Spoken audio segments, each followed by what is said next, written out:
Mit navn er Victor Odins Ria. Jeg er racerkører og kører racerbiler og har kørt karting før i tiden og er begyndt at køre racerbil nu.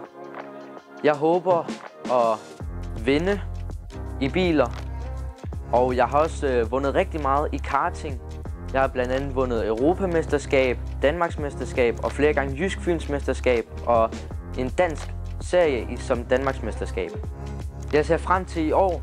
Håber jeg kan nå toppen. Jeg træner virkelig hårdt af at gå i fitness, stå op og lave 50 armbøjninger, nakkeøvelser og lidt forskelligt.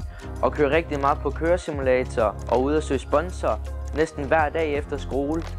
Og håber at nå op på toppen, enten førsteplads eller bare på podiet.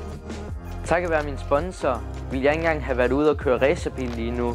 Jeg er rigtig taknemmelig for dem og virkelig glad for, hvad det giver mig. Jeg håber at nå toppen og vinde alt.